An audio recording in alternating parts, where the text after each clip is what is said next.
First thing you know, old Jed's a millionaire. The kinfolks said, Jed, move away from there. Said, California is the place you ought to be. So they loaded up the truck and they moved to Beverly Hills, that is. Swimming pools, movie stars. The Beverly Hillbillies.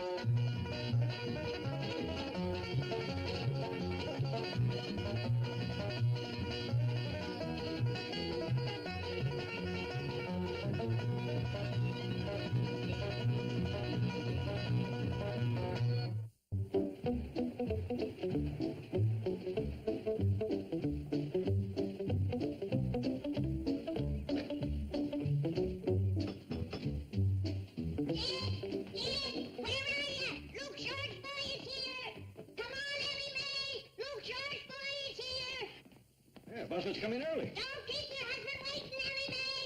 Husband? Well, I mean husband-to-be.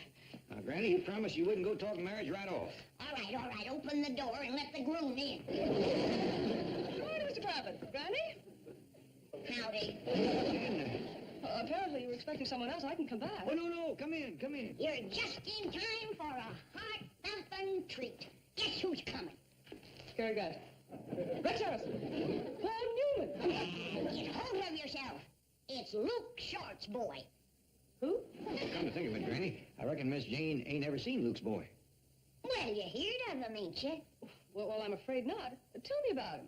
Well, first off, his pa owns the general store back home. Oh, yes, I've heard you speak of Luke Short's General Store. Is this Luke Jr.? Well, his given name is Beauregard, but everybody calls him Bo. Luke had 13 youngins, and Bo was a pick of the litter. Prettiest baby I ever did see.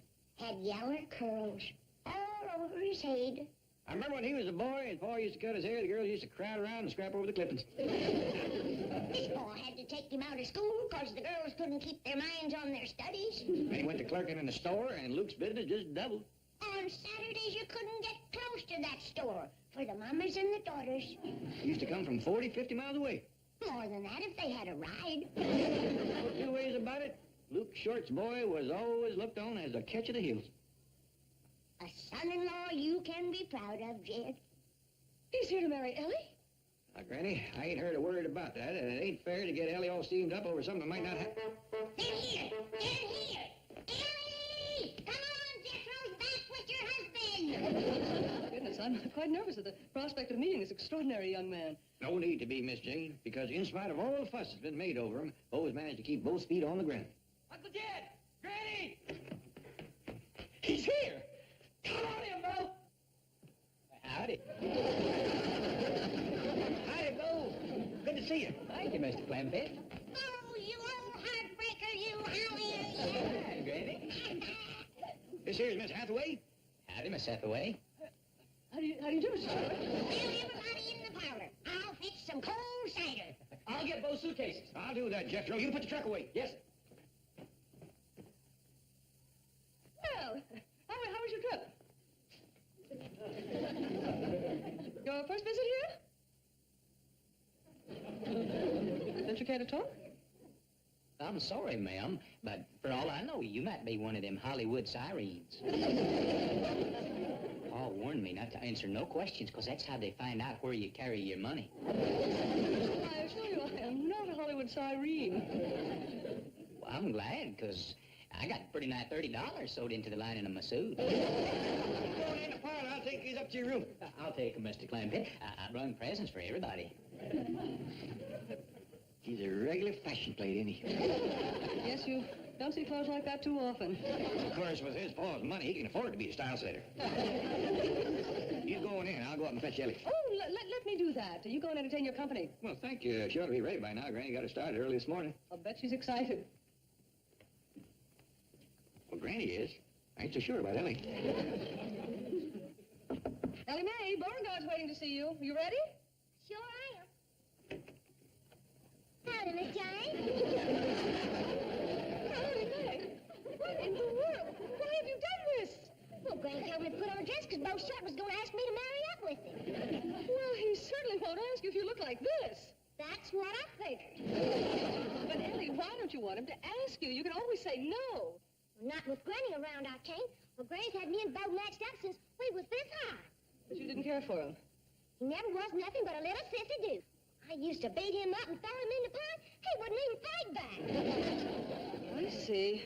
I sure don't want to marry up with no man that I can walk. Now, Ellie Mae, whatever your reasons, this will only embarrass your father. We'll think of a more subtle way to discourage Bo. I can't beat him up and throw him in the pond. I think we can be even more subtle than that. Maybe Ellie'd hurry some if she knowed that I rung her a bag of jawbreakers. No need to, Granny. Miss Jane will fetch her down. Well, I ain't waiting no longer. I'm gonna open my present right now. Dog, look at this. Pa turned me loose at the candy counter. Milk bottle, chocolate money, red hots, beehives, and my favorite candy bananas. No wonder the girls was always after you. Now, believe me, Ellie, he'll be much more frightened of you this way. Now, remember, you're a Hollywood siren. I'll do my best, Miss Jane. Here's Ellie. Now, come on, let's leave these young'uns alone. What's the matter, Bo? I just swallowed a jawbreaker. Ellie Mae, you've changed. Have I, Bo? Yes, ma'am. You ain't the girl I was expecting to see at all. Your face is full of powder, and your lips is painted, and you smell from perfume, and I've never seen such a tight dress. My daddy warned me to keep away from women like you. Did he, Bo? Yes, ma'am. But he is nuts. Let's get married. Where are we going? Outside. I'm gonna beat you up and throw you in the cement pump.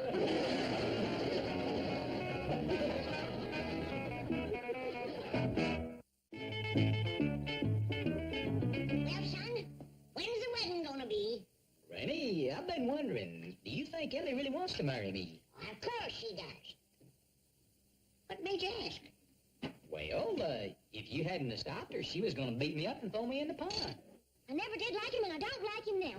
He ain't nothing but a sissy dude. I'm gonna beat him up and throw him in a pond. That ain't gonna do nothing but get Granny mad and Bo wet. Since I feel that I am in large measure responsible for this situation, I am ready to throw myself into the breach. What you mean? Well, when Mr. Short first met me, he assumed, mistakenly, of course, that I was a Hollywood temptress. Suppose I play on that theme and lure him away from Ellie. Well, that's mighty nice of you.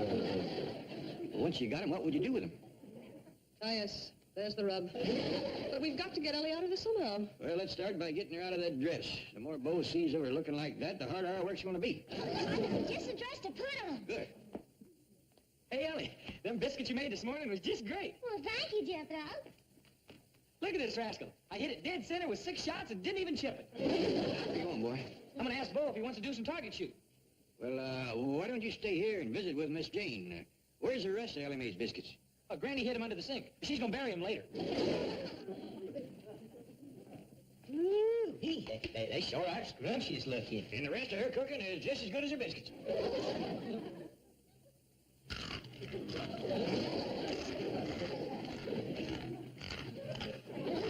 Nice and crisp. I reckon that brings us to the man-to-man talk. You sure you're in love with Ellie Mae? You know, to tell you the truth, there is one thing about marrying Ellie that's got me worried. What's that? Howdy, Bo. Howdy, Paul. Ellie Mae claimed. But now you have gone and showed Bo what you really look like. I don't care. Oh, ain't she a mess? I declare you could throw her in the river and skim ugly for 2 months.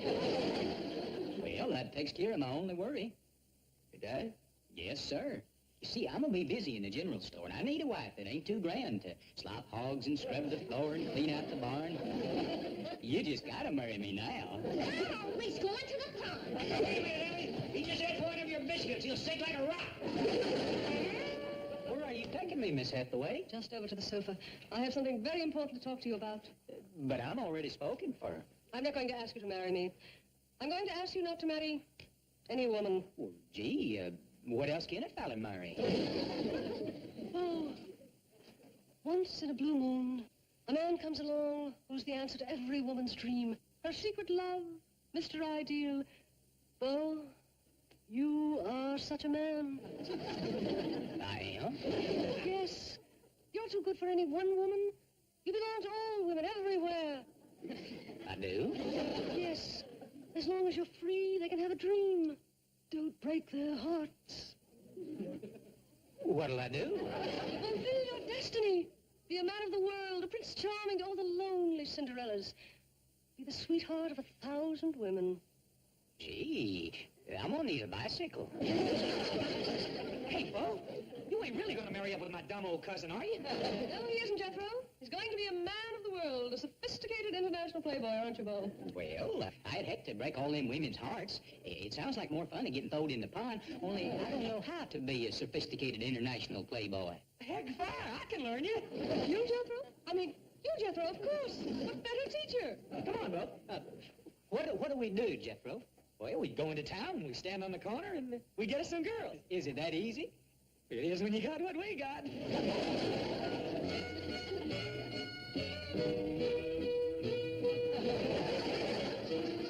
Howdy, ma'am. We's a couple of sophisticated international playboys. Here for a handful of red hots? Howdy, ma'am. We's a couple of playboys, sophisticated international playboys, that is. Oh, you got to get to the candy quicker. Let them know we sports. I'll try, but these city women move awful fast. Howdy, ma'am. How about a jawbreaker? Good idea. Yeah, but I believe I'd just as soon go home and get thrown in the pond. I want to thank you again, Miss Jane.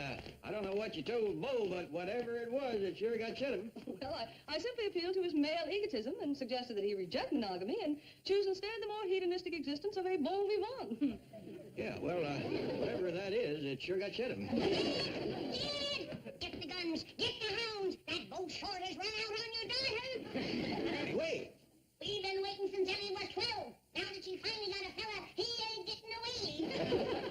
Oh, dear, I didn't foresee this. Well, I can handle Granny. Where'd the boys go? Into town to flirt with girls. Well, that ought to keep them there a spell. Come on, Duke. Hurry.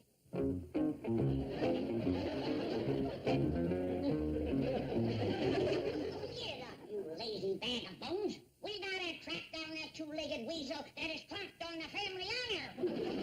Jed, here, Miss Jane. Now just shoot to scare him. We want him to be able to stand up in front of the preacher. Well, let's have Miss Jane take her car and look for the rascal in town. Good hunting, Miss Jane. You know what he looks like, don't you? Roger, we'll go. I hope she don't bring him back instead. Now, Granny, you scour the country out back of the house, and I'll cover the other direction. Can I take old Duke with me? My nose ain't what it used to be. Good luck. If I see him, I'll fetch him back. He might be limping a little, but he'll come. What are you shooting, rock salt? No, rice.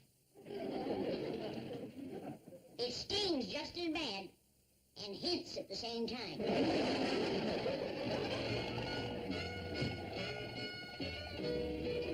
Jethro, why did you come back so soon? We wasn't doing too good, Miss Jane. I got a awful wallop. I'd have done fine if that hick hadn't been along. Know something, Miss Hathaway? Maybe I just ain't cut out to be a sophisticated international playboy. You can say that. Oh, but you are. You both are. Handsome and intelligent, suave. And loaded with candy.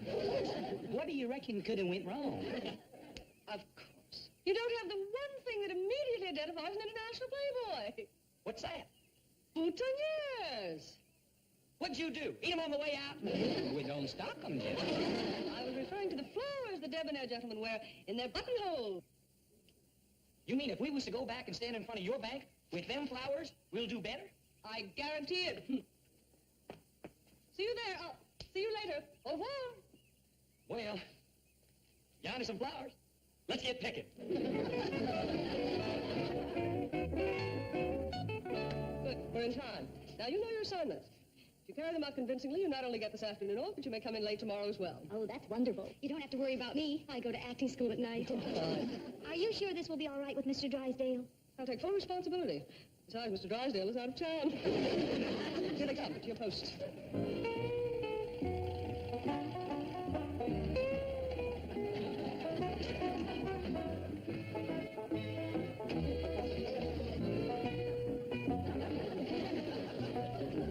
Howdy, ma'am. I'm a... Sophisticated international playboy. Yes, ma'am. See, Jethro, you don't even need the candy. Dog! Howdy, ma'am. Oh, I can't believe it. After all these months of waiting, and now, at last, destiny has brought me face to face with a sophisticated international playboy. These it off. Y'all want to go for a ride with us, Playboys? I'd love to. How about you, ma'am? We can drive up to my Uncle Jed's and have a swim. Well, sounds wonderful, but we haven't any bathing suits. Shucks, we'll buy you some. Oh, we couldn't let you do that. Listen, baby, you're with a couple of sophisticated international Playboys. And he's got pretty near $30 sewed into the lining of his suit. Jethro. Paul said not to tell that to no Hollywood women. But, Boo, they expect us to be big spenders. Hell, all right. I got $2 in silver. We'll blow that. Listen, Playboys, we can stop by my place and get some bathing suits. Okay, well, just for you three. I got one in my suitcase. What's that you're wearing? This here's a swimming suit. You're kidding. It's been hanging in Paul's store for a long time, but nobody could afford to buy it. It's a going-away present. He let me have it for half price. I think it's cute.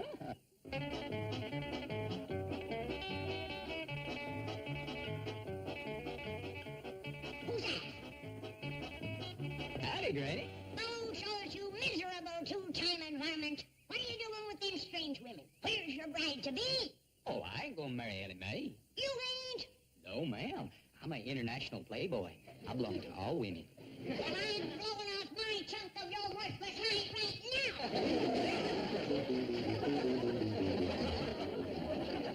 Is that a fact? Well, Luke, I wonder how come Bo didn't say nothing. Oh, yeah, I know what you mean. Jethro didn't get seconds on brains neither. Well, no, Luke, that ain't thunder. Sounds more like Granny, but I don't know what she'd be shooting at. Oh, yes, I do. I'll call you back. You hold him while I get some more rice. He's going to marry Ellie if it's the last thing he ever does. Granny, I just been talking to Luke Short. Bo didn't come out here to marry Ellie. He didn't? No, he come out here to be what they call inducted in the Army. Be down to some fort by 6 o'clock. You best get him on his way. Hello, everybody. Jethro, you want one of the girls to ride up there with you? Oh, no, that's all right, Bo. You're the one that's going in the Army.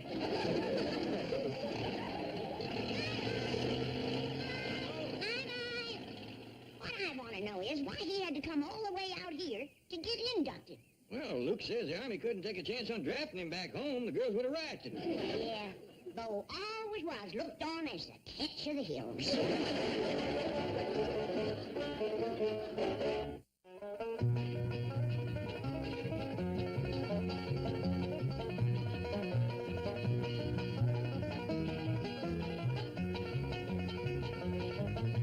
Now it's time to say goodbye to Jed and all his kin.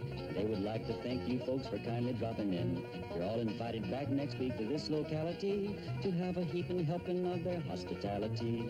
Hillbilly, that is.